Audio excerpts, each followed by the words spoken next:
চট্টোপাধ্যায়, শ্রী অরূপ চক্রবর্তী এবং আমরা ছিলাম।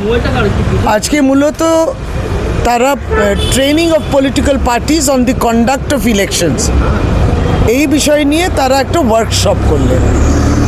আমরাও এলাম ওয়ার্কশপ, কিন্তু আমাদের তো একটা চিন্তা কিংবা প্রত্যেকেরই একটা বার্নিং কোয়েশ্চেন ছিল, নিশ্চিতভাবে আমাদের ছিল যে সাপ্লিমেন্টারি লিস্টগুলো কবে বেরোবে। এইটাই তো চিন্তার বিষয়, কারণ ভোটারও চিন্তিত এবং political party all India Trinamool Congress যেটার জন্য লড়ছে। যাই হোক, ওই কথাগুলো তো উত্তর তারা দিতে পারলেন না। আমরা বিভিন্ন খরচাপাতি, যে ইলেকশন এক্সপেন্ডিচার হবে কিংবা ইলেকশন এজেন্ট ক্যান্ডিডেট কারা হবেন ইত্যাদি, এগুলো নিয়ে কথা হলো। আমাদেরও কিছু সাজেশনস আমরা দিলাম। কিছু কিছু অপরিবর্তিত রয়েছে, কিন্তু যেমন পরিবর্তন হয়েছে যে ক্যান্ডিডেট 40 লাখ এর মধ্যে খরচা করবে তার ক্যাম্পেইনের জন্যে। পলিটিক্যাল পার্টির, ন্যাশনাল পার্টিজ কিংবা রেকগনাইজ যেগুলো পার্টিজ, তাদের কোনো লিমিট থাকবে না। স্টার ক্যাম্পেইনার্স কারা কারা হতে পারবেন, এই সমস্ত আলোচনা ছিল। অনেকগুলো সাজেশন আমরাও দিলাম। যেমন অন্যান্য রাজ্যতে যখন বিধানসভা নির্বাচন হয়েছিল ফর্ম 17C নিয়ে, কিন্তু এক বিষয় উঠে এসেছিল, ফর্ম 17C দেবে না। সেটা আজকে আমরাও বললাম, ফর্ম 17C প্রশ্নটা করলাম যাতে ওটা আমরা পাই। বললো হ্যাঁ ওটা রয়েছে, ওটা অপরিবর্তিত রয়েছে। এই ধরনের যেমন পলিটিক্যাল পার্টির তার ইলেকশন একটা অদ্ভুত লাগলো, কাউন্টিং এজেন্টকে বলছে। এতদিন কাউন্টিং এজেন্ট নিয়ে এত ভাবনা চিন্তা ছিল না। কাউন্টিং এজেন্ট যদি সরকারি কোনো চাকরি করছেন কিংবা সরকারের থেকে কোনো টাকা পান, তারা নাকি কাউন্টিং এজেন্ট হতে পারবে না।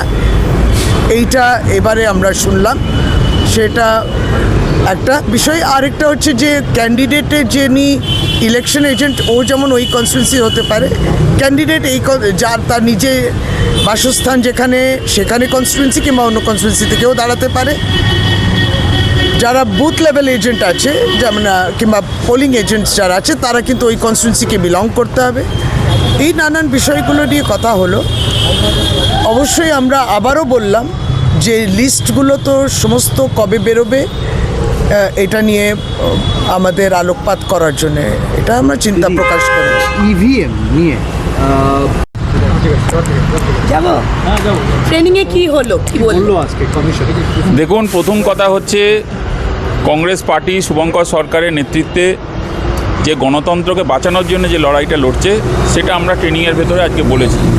আমাদের সঙ্গে রয়েছেন আমাদের কংগ্রেসের নেতা, রাজ্য কংগ্রেসের সহসভাপতি অ্যাডভোকেট প্রশান্ত দত্ত, আমাদের জেনারেল সেক্রেটারি আছেন মৃণালবাবু। আমাদের বক্তব্য খুব পরিষ্কার। কমিশন আজকে আমাদের ডেকেছে, আর আমরা এসে যেটা বুঝলাম, রদ দেখা কলা বেচা দুটোই করলো কমিশন। নতুন এখানে উদ্ঘাটন হলো এসি চেম্বার। ট্রেনিংয়ের নামে আমরা বারবার করে জিজ্ঞেস করছি, এই যে ট্রেনিং আমরা নিচ্ছি, ভোটারদের কী হবে? যারা 60 লাখ অ্যাডজুডিকেটেড ভোটার, তার ভেতরে মাত্র 14 লাখ এখন অবধি তাদের কেস সলভ হয়েছে। কারা সেই 14 লাখ? তাদের লিস্ট আছে? নেই, দিতে পারছেন না, বলতে পারছেন না। মানুষ যাদের নাম অ্যাডজুডিকেটেড হয়েছে, তারা প্রার্থী যদি হয়, তাদের কী স্ট্যাটাস হবে? তারা কি আদৌ ভোটে দাঁড়াতে পারবেন, নমিনেশন ফাইল করতে পারবেন, ভোট দিতে পারবেন? একাধিক প্রশ্ন আমরা রেজ করেছি। আর ওনারা ট্রেনিং করিয়েছেন, এই একটা খাতা বই ধরিয়ে দিয়েছেন। এই বই রোজ প্রত্যেকবারই নির্বাচনে ধরায়, কিন্তু এই বই ধরানোর অর্থটা কী? সংবিধানটা কি সুরক্ষিত আছে পশ্চিমবঙ্গে? ল অ্যান্ড অর্ডার নিয়ে কী কী সিচুয়েশান আছে? কেন আপনারা আগে থেকে এগুলো নিয়ে আলোচনা করছেন না? কিভাবে ওয়েবকাস্টিং করবেন, কিভাবে সিএপিএফ থাকবে, কি প্রসেসে ভোটিংটা হবেন, সেটা তো আগে জানান। তারপর তো আমরা ট্রেনিং নেব, আপনাদের সমস্ত জ্ঞান গল্প সবই আমরা হজম করব। কিন্তু আজকে যে 60 লক্ষ মানুষ এইভাবে দাঁড়িয়ে রয়েছেন, নির্বাচনে পারবেন কি পারবেন না, এই যে আশঙ্কা, এই আশঙ্কা থেকে বাংলাকে বার করতে হবে। এসআইআরটা করেছেন কেন? এখনও তো আপনার ডেড ভোটার আছে ইলেকট্রাল রোলে। তাহলে হলোটা কি? দিনের শেষে কী রেজাল্ট পেলো বাংলার মানুষ? কিছুই পেলো না। আমরা এগুলোই সমস্ত ট্রেনিংয়ে বলেছি, এবং ট্রেনিংয়ে ওরা যা যা আমাদের শিখিয়েছেন এগুলো আমরা প্রত্যেক বছরই শিখি। কিন্তু নতুন যেগুলো আমরা তাদেরকে বলেছি, যেরকম দুটো শুধু পয়েন্ট আপনাদের কাছে তুলে ধরি, সেটা হচ্ছে যে এই যে পোলিং বুথগুলো হবে, সেই পোলিং বুথগুলো কীভাবে সুরক্ষিত থাকবে, তার কি ম্যানুয়াল আছে?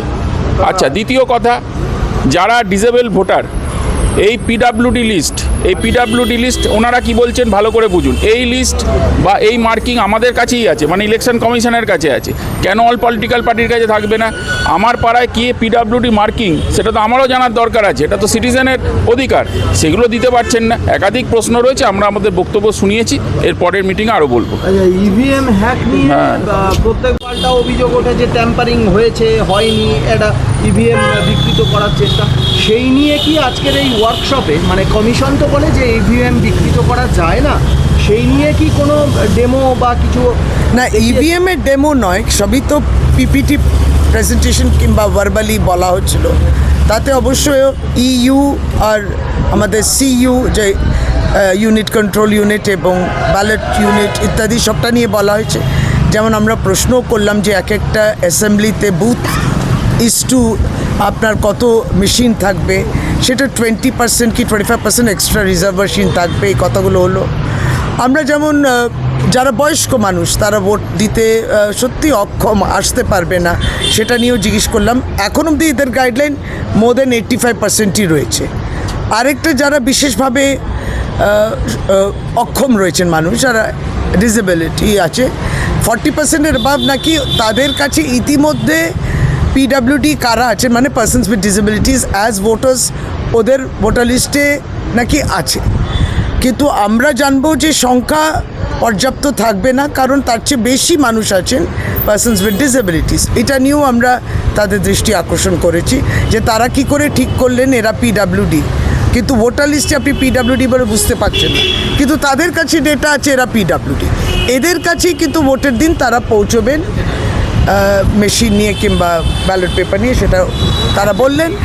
আর যেগুলো আছে পোস্টাল ব্যালট নিয়েও কথা হলো, বিভিন্ন ক্যাটেগরিজে পোস্টাল ব্যালট, যেমন সিআরপিএফ কিংবা সিএপিএফ, তারা ইলেকট্রনিক্যালি টেন্ডার্ড ব্যালটগুলো দেয়, ওদের অবধি যায় ইত্যাদি, যেমন বলেন। দাবিয়ে বেরিয়েছে। এই জায়গা থেকে আমরা জানতে চেয়েছি যে এবারে এই ধরনের কোনো নির্দেশ আছে কিনা। ইলেকশন কমিশনের যিনি মুখপাত্র তিনি বললেন এই ধরনের ব্ল্যাঙ্কেট ব্যান বাইক র্যালির সেরকম এখনও পর্যন্ত কোনো নির্দেশ ইলেকশন কমিশনের কাছ থেকে নেই। তবে একটা বলার চেষ্টা করলেন যে 10টা করে, যেহেতু ভেহিকেলের আন্ডারে পড়ে বাইকটা, তাই 10টা এইভাবে স্ল্যাবে যেতে হবে। তা আমরা আশাবাদী যদি এই ধরনের কোনো প্রহিবিশন বা এই ধরনের কোনো নির্দেশ থাকে, সেটা বিরোধী দল as well as ruling party সমস্ত দলের কর্মীদের জন্য অ্যাপ্লিকেবল হবে, কোনো ডিসক্রিপেন্সি হবে। Arijit Bakshi, national council Workshop which they are having here in Bengal. So we attended, the various political parties attended, on how the modalities of nomination or the polling booths or the polling, the postal ballots or tender ballots or the machines, the EU, the CU, how it is going to be. All that was spoken about. We also had a set of questions, and over and above all this, our main burning question was what is the the fate of the remaining the 60 lakh adjudicated cases, and also those who have been deleted. So that is a source of